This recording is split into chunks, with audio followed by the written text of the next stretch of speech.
दरवर्षीप्रमाणे गुरुपौर्णिमेनिमित्त हिंदू हृदय सम्राट बाळासाहेब ठाकरे यांचं बाळासाहेबांचं दर्शन आशीर्वाद घेण्याची आमची शिवसैनिकांची परंपरा आहे आणि ही परंपरा गेल्या अनेक वर्षापासूनची आहे। बाळासाहेबांच्या आशीर्वादाने महाराष्ट्रातल्या तमाम जनतेच्या शुभेच्छांमुळे या राज्याचा मुख्यमंत्री झालो आणि याही वर्षी बाळासाहेबांना वंदन करायला आलो प्रतिवर्षाप्रमाणे, कारण शेवटी बाळासाहेबांच्या आशीर्वादामुळे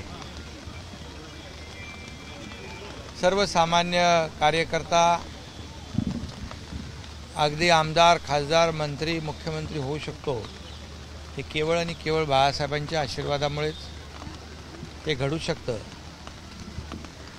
आणि त्यातून उतराई तर होऊ शकत नाही, परंतु त्यांचे विचार जे आहेत ते पुढे नेण्याचं काम आम्ही नक्की करतोय आणि बाळासाहेबांना अभिप्रेत असलेलं या महाराष्ट्रातल्या जनतेसाठी जे काम आहे त्याच्या सर्वसामान्य लोकांना न्याय देण्यासाठी, या राज्याचा विकास करण्यासाठी बाळासाहेबांना अभिप्रेत असलेलं काम आम्ही करण्याचा प्रयत्न करतो।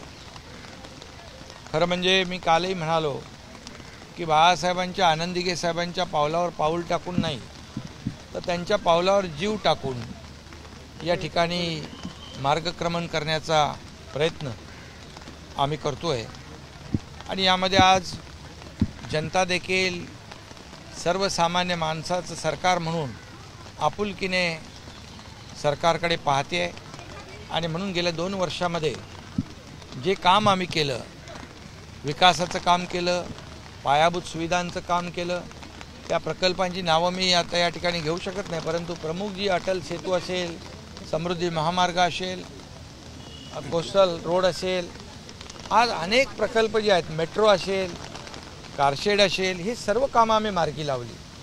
सगळ्यात महत्त्वाचं म्हणजे बाळासाहेब नेहमी सांगायचे इमारती होतील, प्रकल्प होतील, पण लोकांना मोकळा श्वास घेण्यासाठी विरंगुळा म्हणून मोठ्या प्रमाणावर उद्यानं झाली पाहिजे आणि मला आनंद आणि समाधान आहे की महालक्ष्मी इथं जे रेसकोर्स आहे त्या रेसकोर्समधली 120 एकर जमीन आपण मुंबई सेंट्रल पार्कसाठी घेऊ शकलो याचं मला समाधान आहे आणि ही 120 एकर आणि कोस्टलचं प्रमोनाडच्या बाजूचं जे गार्डन आहे 180 एकर असं मिळून 300 एकर मुंबईत सेंट्रल पार्क होतोय।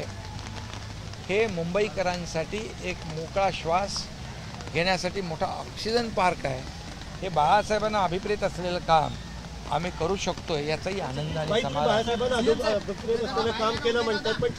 आणि त्याचबरोबर आम्ही सर्वसामान्य माणसाचं जीवन बदलावं म्हणून मुख्यमंत्री माझी लाडकी बहीण योजना आम्ही केली।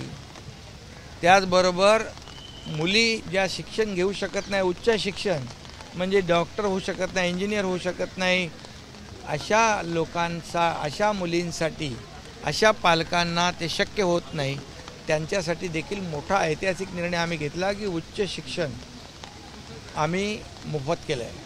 त्याचबरोबर गॅस सिलेंडरचा विषय असेल मोफत देण्याचा, त्याचबरोबर बाळासाहेब नेहमी म्हणायचे लोकांना नोकऱ्या द्या परंतु नोकऱ्या देणारे हात तयार करा।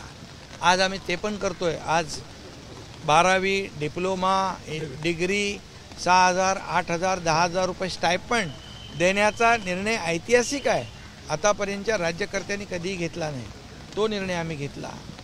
शेतकऱ्यांना 7.5 HP हॉर्स पॉवरचं शेतीपंप त्याला वीज बिल माफ केलं, खूप योजना केल्या, त्याच्यात मी जात नाही।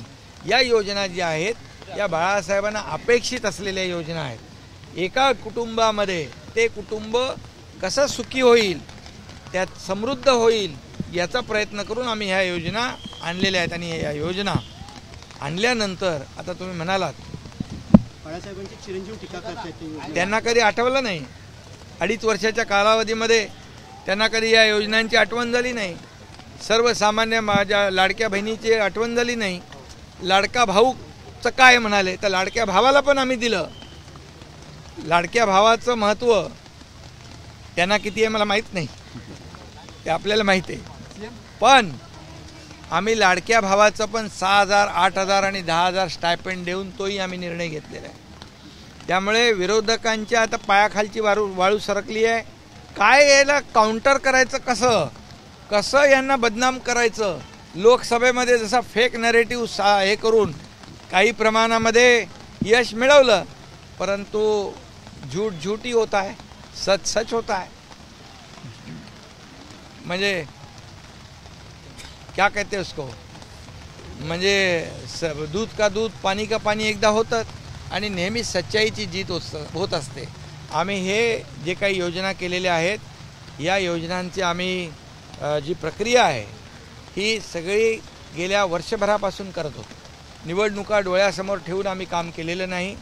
आम्हाला विश्वास आहे की या योजनाची अंमलबजावणी लवकर होईल आणि आमच्या बहिणींच्या खात्यात पैसे जातील, भावांना स्टायपेंड मिळेल. याच्यामध्येच विरोधक उलझलेले आहेत. ही योजना कशी बारगळेल, कशी बदनाम होईल, याचा रात्रंदिवस ते प्रयत्न करत आहेत. आम्हाला घटनाबाह्य सरकार म्हणतात, घटनाबाह्य मुख्यमंत्री म्हणतात, पण त्यांच्याच ऑफिसवर, कार्यालयावर, शाखांवर बोर्ड लावलेले आहेत, मुख्यमंत्री माझी लाडकी बहिणी योजना. पण मुख्यमंत्र्यांचा फोटो नाही, स्वतःचा फोटो लावलेला आहे. असे कद्रूपणा आहे, हा दुटप्पीपणा आहे, हे या चोराच्या उलट्या बोंबा आहेत. परंतु मी सांगतो, महाविकास आघाडी याच्यामध्ये यशस्वी होऊ शकत नाही. या राज्यामध्ये 2.5 वर्षाचं झालेलं काम आणि 2 वर्षाचं काम याची तुलना जनता करेल आणि त्याचं मोजमाप जनता करेल आणि जनता जनार्दन या कामाची पोचपावती येणाऱ्या विधानसभेमध्ये दिल्याशिवाय राहणार नाही. जनतेची सेवा हीच आधीपासून करतोच आहे. सर्वसामान्यांची सेवा हीच गुरुदक्षिणी आहे. बाळासाहेबांना काय पाहिजे होतं? बाळासाहेब म्हणायचे की जनतेच्या दारामध्ये जा. शासन आपल्या दारी घेऊन गेलो आम्ही. बाळासाहेब म्हणायचे कुठलं कोणी आलं तर त्याला भेटायला जा, त्याच्या दारात जा, त्याच्या घरी जा. ते करण्याचं काम आम्ही करतो. ही गुरुदक्षिणा आहे बाळासाहेबांना. देवेंद्र फडणवीस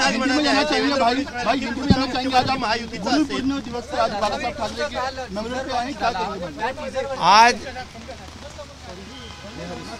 आज हिंदू हृदय सम्राट बाळासाहेब ठाकरे जी का ये गुरु पूर्णिमा के माध्यम वजह से हम बाळासाहेब ठाकरे जी को वंदन करने आए हैं। और हर साल गुरु पूर्णिमा का दिन लाखों शिव सैनिक उनको वंदन करते हैं। वो परंपरा पिछले कई सालों की है। आज उन्हीं के आशीर्वाद से इस महाराष्ट्र में सरकार चल रही है, उन्हीं के विचार हम आगे बढ़ा रहे हैं। और बाला साहब ठाकरे जी को जो अपेक्षित था, जो उनको चाहिए था, वही हम करने का काम कोशिश कर रहे हैं। और इसलिए राज्य में 2 साल में जो बंद किए हुए थे प्रोजेक्ट, महाविकास आघाड़ी ने हमने उसको शुरू कर दिए, नए प्रकल्प शुरू कर दिए। अटल सेतु, समृद्धि हाईवे, कोस्टल हाईवे, मेट्रो, ये सब बनते, ये हमने शुरू कर दिए।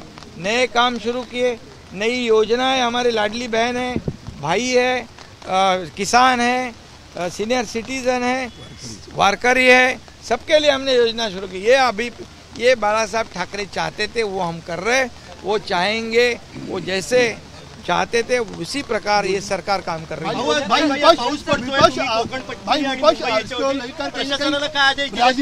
कैसे देखते हैं आप ये? अरे विपक्ष को कुछ काम धंधा है क्या? जब से सरकार बन गई है तभी से विपक्ष आरोप कर रहे हैं सरकार गिरेगी, सरकार गिरेगी, सरकार गिरेगी। गिरी क्या सरकार? सरकार मजबूती से काम कर रही है। और ये योजनाओं के वजह से सरकार एकदम क्या कहते हैं उसको, तिलमिला गई है। सरकार को लगता है अभी तो हमारी छुट्टी हो गई, लोकसभा में फेक नैरेटिव फैलाकर वोट तो ले लिए। अब जनता भी जानती है ये गलत लोगों को वोट दिया है, ये बेकाम लोग हैं, ये घर में बैठने वाले लोग हैं।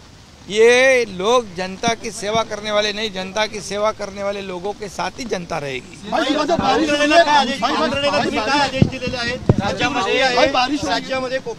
मी कालही स्वतः सर्व कलेक्टर, विभागीय आयुक्त, सर्व महापालिका आयुक्त आजही सकाळी मी सर्व कलेक्टर विभागीय आयुक्त आणि महापालिका आयुक्तांना चीफ सेक्रेटरी सगळ्यांना डिझास्टर स्टेट डिझास्टर मॅनेजमेंट या सर्वांना सूचना दिलेल्या आहेत. सर्वांनी अलर्ट राहा, फील्डवर राहा. कुठेही काही पूर परिस्थिती निर्माण झाली त्यांना सुरक्षित स्थळी हलवा. लँडस्लाईड जो आहे दरडग्रस्त प्रवण एरिया आहे तिथे काळजी घ्या. सर्वांनी अलर्ट मोडवर राहा. कधी काही कुठेही काही घटना घडली तात्काळ त्या ठिकाणी धावून जा. लोकांचे जीव वाचवा. लोकांच्या जीवित आणि वित्त हानी होता कामा नये यासाठी सर्व अधिकारी आमच्या अलर्टवर आहेत आणि मी स्वतः देखील अलर्ट आहे. केव्हा कुठेही काही झालं तर आमची सर्व प्रशासन यंत्रणा सज्ज आहे.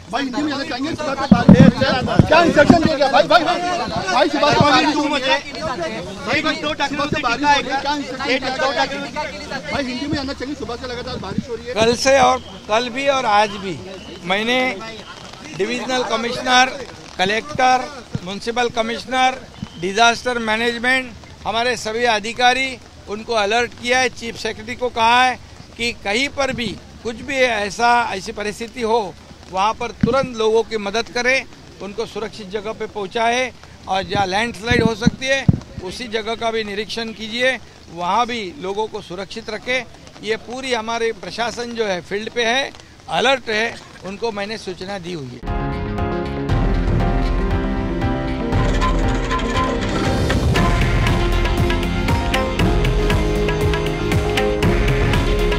हे आहे देशातील नंबर 1 न्यूज नेटवर्क आणि आपण पाहत आहात TV9 मराठी.